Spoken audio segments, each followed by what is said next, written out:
កម្លាំងកសាងដ៏ប្រសើររបស់ញោមញាតិទាំងឡាយដែលជាអ្នកមានសទ្ធាទាំងឡាយចឹងសូមញាតិញោមយកចិត្តទុកដាក់ដោយការរួមសាមគ្គីគ្នាទៅយើងរស់នៅបានសុខចម្រើនទេណាតែកុំឲ្យខាតកាលវេលាទាំងមូលវែងឆ្ងាយសូមមកសម្ដាប់នៅសុភាសិតក្នុងព្រះពុទ្ធសាសនាលោកពោលថាកោធាសដ្ឋមៈលៀងលោកេក្រោតຕົកស្មើនឹងច្រេះនៃសត្រាវុធក្នុងលោកបាទអត្ថាធិប្បាយខាងក្រោមលោកពោលថាច្រេះដែលកើតឡើងដែលកើតឡើងពីដែកដែលគេយកទៅធ្វើគ្រឿងសត្រាវុធមានដាវលំពែងកំភ្លើងជាដើមហើយតែងស៊ី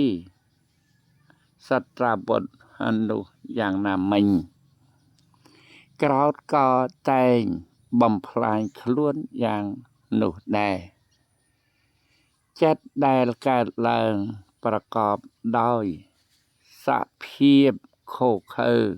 ប្រទោសបៀតបៀនហៅថាសេចក្តីក្រោធសេចក្តីក្រោធឬចិត្តអាក្រក់នេះកាលណាកើតឡើងហើយក៏តែងធ្វើមនុស្សឲ្យវង្វេងភ័ន្តភាំងបើធ្វើអ្វីនិយាយរឿងអ្វីក៏តែងតែធ្វើនិយាយដោយភ្លេចភ្លាំងពុំបានត្រឹមត្រូវឡើយចិត្តក្រោធនេះបើកើតឡើងក៏តែងធ្វើអ្នកក្រោធនោះឲ្យខូចប្រយោជន៍ឬ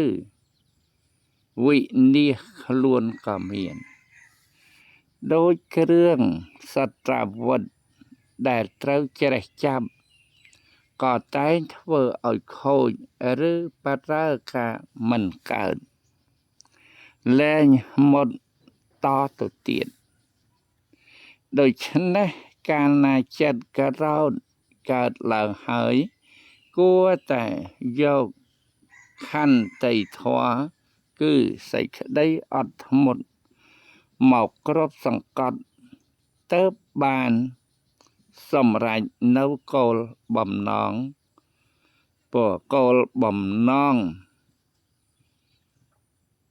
គ្រប់យ៉ាងចម្រើនពរសូមអនុមោទនា